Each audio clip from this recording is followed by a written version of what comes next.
Maverick 100.9. You just heard the latest from Mike Ryan and Die Running. And I've got Mr. Die Running here. Mike Ryan, how are you? Good morning. I'm doing just fine. How are you, Corliss? I am phenomenal. It's always good to catch up with you, like, period. But we have a lot to catch up on. You're getting ready for your show Friday night, Hurricane Harry's. That is October 28th, and you are coming to town for a very big reason. You just released the brand new album, Longcut. Congratulations. Yes, ma'am. Yes, ma'am. It's been a long time since we put out a full-length record, and I'm excited as I could be about this one. It's 13 songs, brand new, and we're gonna play a bunch of them at Harry's for sure. But it's out, and we're excited. So if everybody wants to be a little bit of a cheater, you can go get Longcut now and then know all the words to all the songs that he's gonna be performing at Harry's this Friday night.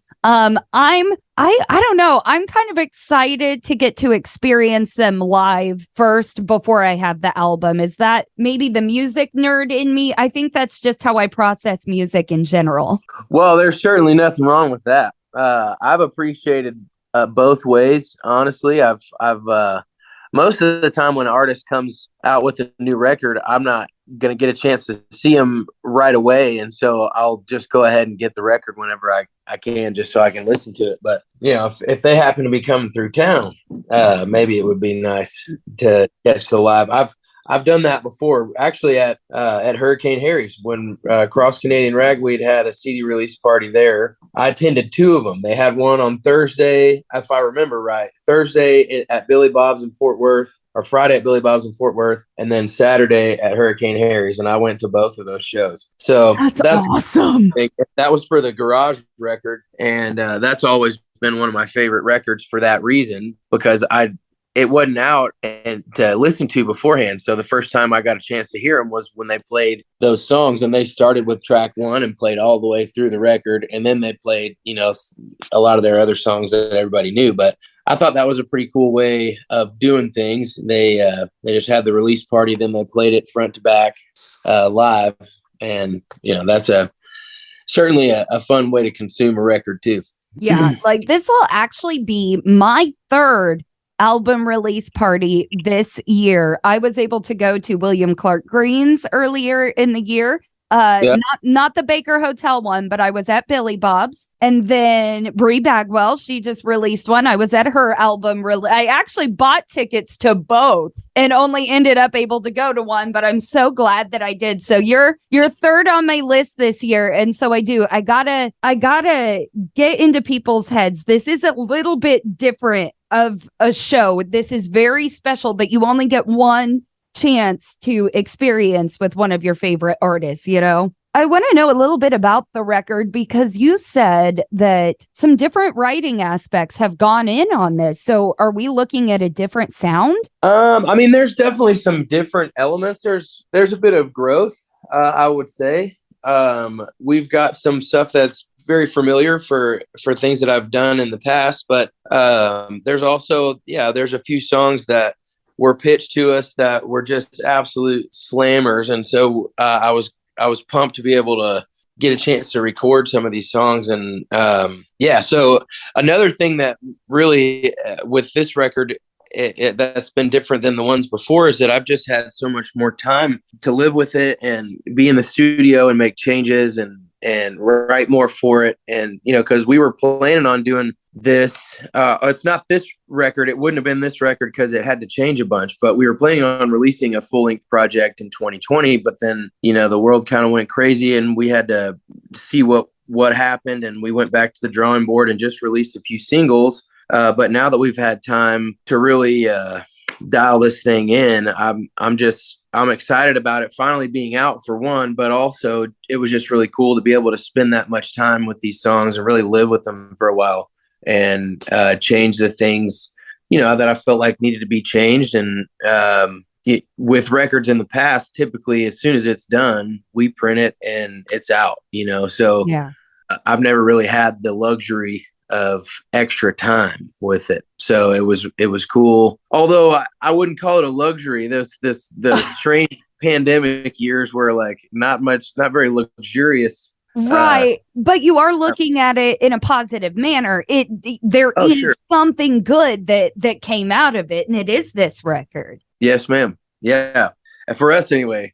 And hopefully everybody, so I hope everybody has a chance to listen. We're going to play a lot of these songs off of the new record live. I don't know that we'll get to all of them in the full set for Harry's, but we're going to do as many of them as we can. But yeah, it's always a fun time down there in College Station. We're looking forward to it this time, especially with the new record in tow. Oh, absolutely. I know I'm the most excited, and I even have to hone in on Die Running because like you talk about that growth and how you have been consistently growing. Like I thought I was your biggest fan 6 years ago, and then you just keep getting better and better as time goes on. It almost doesn't seem like it's possible. And for me, nothing could have outdone Sad Song. Nothing until you just slam us with this powerhouse Die Running. I think it's incredible. Did that come from some sort of a unique place, or are you naturally that much better? No, I mean, this was one of those that I just feel like we got lucky with. This was a pitch, and it was one that as soon as we heard it, there was kind of a rough demo, but it was like clear that this song was hot. Like it was just such a good one. And the rhythm behind it, the emotion, there's like this guy is just, he's explaining like, I know we're done, but like if there's any doubt that you have, like I'll do whatever I have to do to get you back. Like and just that anxious emotion is captured really well, I feel like, in this song, and it's just a good driver for the first single, I thought. So I'm glad you. We keep getting the same response. It seems like this is an obvious favorite from the limited people that we've let hear some of the other songs on the album too. So it's just like, it's cool to hear. It's reassuring, you know. Oh, especially absolutely. From like you're getting the cream of the crop from everybody in the business. So when you get excited about one of my songs, it's pretty cool. Well, I mean, I'm kind of a diehard fan anyways, and I truly believe you could sing the phone book and I would pay for it. So there does have whether this was a song that naturally came out of you or not, you put such that heartbreaking spin that you have. I've always said you are the king of heartbreak, and it's always funny to me because you are the funniest, most kind, outgoing human that I know. You're a lovely person. You share so much love in the world, whether it's within your own family, your kids, your everything. But man, you know how to make somebody feel like they are breaking in half.